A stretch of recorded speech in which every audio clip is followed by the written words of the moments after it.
Hello my fellow hammerheads and welcome to the fourth Broken Realm short story.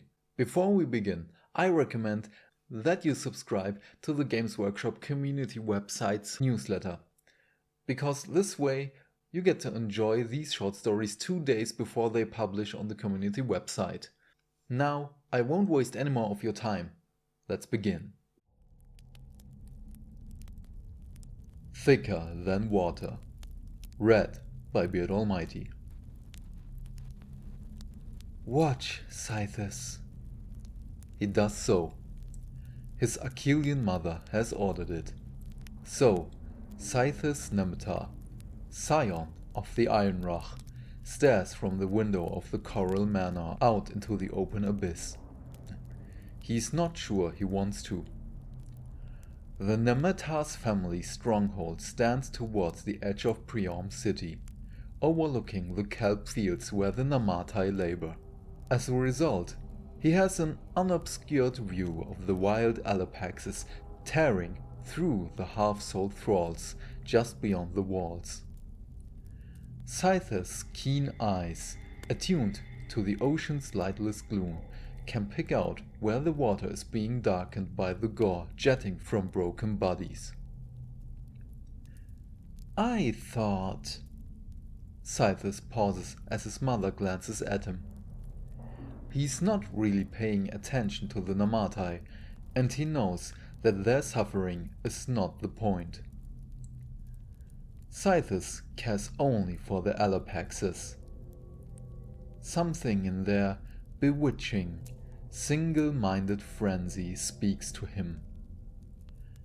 As a band of Achilleans led by an Embaler priest move to corral the beasts, he swallows, searching for words. You thought they were our creatures, his mother finishes. Then she does something so unexpected it will stay with him even over centuries of blood and brine. His mother kneels and rests a hand on his shoulder. Instantly, the Ideneth child wants to recoil, but she does not relent, and so neither shall he.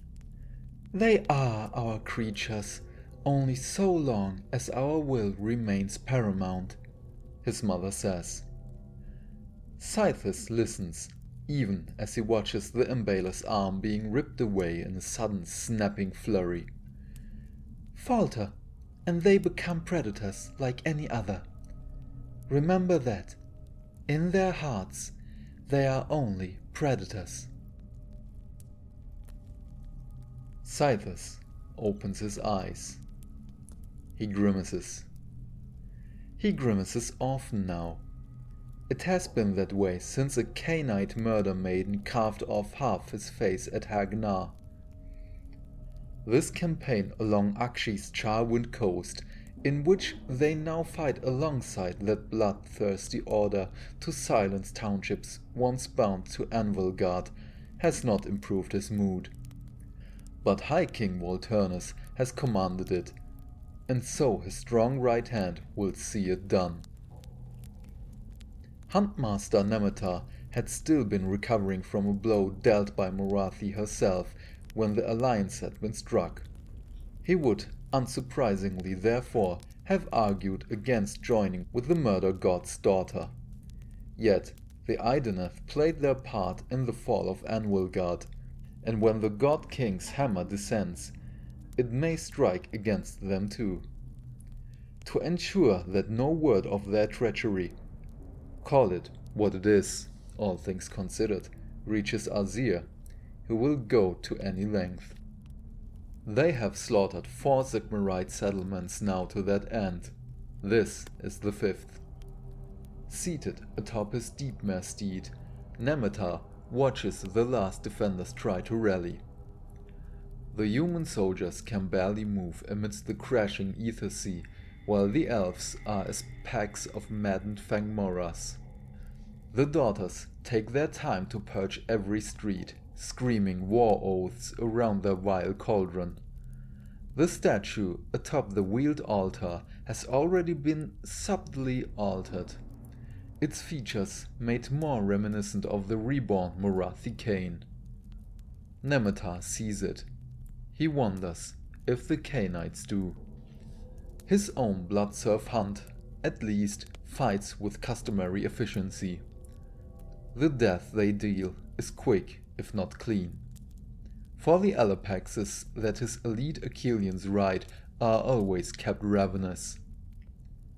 But Nemetar knows that it is not cruelty that motivates his bound beasts. They hunt because they know nothing else, and in them he sees kindred spirits. The Huntmaster nods as a shoal of Alapax riders passes, before dismounting and dropping to the slick flagstone of the town square. With a near subvocal murmur, Nemetar bids his deep mare slay as it wishes. His last mount was killed in the walls of Morathi's citadel, but he knows this creature will return when he summons it. There has yet to be a beast he cannot break.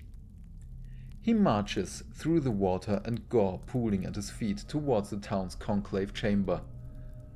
The cool, echoing darkness is a welcome reprieve from the clamor outside. But that is not why he has come. The sweet aroma given off by charwind flora burning in nearby braziers is near overpowering, but he remains focused on the figure at the heart of the chamber. Pristine white robes sway over glittering armor and a sunmetal blade. The elf remains perfectly poised as he watches Nemetar enter, head inclined in a nod. "Huntmaster, you know me. We fought the demons together at Tor Glimmeris," the Lumineth Blademaster replies. Disdain threatens to overwhelm Nemetar's cool demeanor. That such alliances between the mage god's strange children do occur does not mean that he likes to acknowledge it. "You knew I was here," the Lumineth continues. "The Soul Scryers confirmed their suspicions in me as we approached. Kin should deal with kin, and you have no room to chide. We know your kind's game, inveiling yourself with these witheth and tugging at their puppet strings while wearing the mask of the advisor. So classically Ideneth's statement. Blind to all nuance outside your own desperate selfishness. Unity has its uses, or at least it did, until you shattered those bonds. What do you think will happen now our enemies see civilization's defenders at each other's throats? Do you think the dark powers will spare you more than the Thunderer will? Or is your plan to hide as always and position Morathi's zealots in the onslaught's path before they do the same to you?" Nemetar does not acknowledge the lecturing. He draws his falchion, raising it in quick salute. The Lumineth responds, and the two elves hurl themselves at one another. What follows is not a drawn-out affair. The Lumineth is swift, and his great sword opens a score of wounds across the Ideneth's pale flesh. But Nemetar's soul is that of the predator. Rip, tear, feast. Seeing the most minute of openings, Nemetar breaks the exchange of blades to lash out. The Lumineth staggers as his sword clatters to the ground, severed hands still gripping the handle. Dropping to his knees, he readies himself and gives a nod. Nemetar's sword rises. "Stop!" And despite everything, Nemetar does so. Wrathful humors surge once more as he turns to face the intruder. Nerithia, his counterpart in the Canite coven, strides into the chamber alongside her entourage as if she were the Shadow Queen herself. Blood coats her body and drips from her knives in bright crimson trails.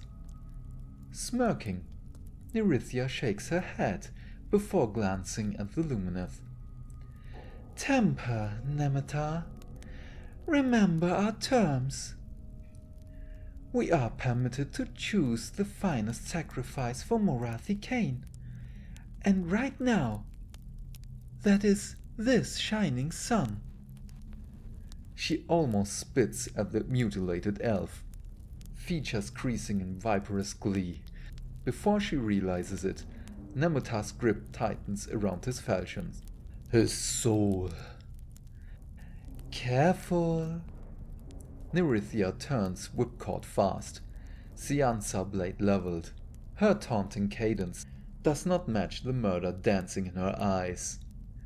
For a moment, Nemetar wants to release the shameful fury roiling within, to cleave and rend until the chill of the ocean depth suffuses him once more. The Hag Queen continues nonetheless. Think, Huntmaster. If we fight, our warriors fight. If our warriors fight, our people fight. And if they fight, the goddess and your High King fight again. Those were not Walternus' orders now, were they? They were not. Good. Nerithia nods as the tension slowly drains. Her entourage hauling the Lumineth out towards the waiting altars. Had we fallen out, I would hate to ruin the other half of that handsome face. She laughs, just as she did while slicing into him at Hagnar. For a moment, their gazes lock, and Nemetar cannot help but think of the empty black eyes of a wild Alopax. Then, Nerithia looks away, and all he has are memories of blood in the water, and the mother's warning. Come, Huntsmaster. We have 4 more settlements to attend to, and I feel we are finally starting to understand one another.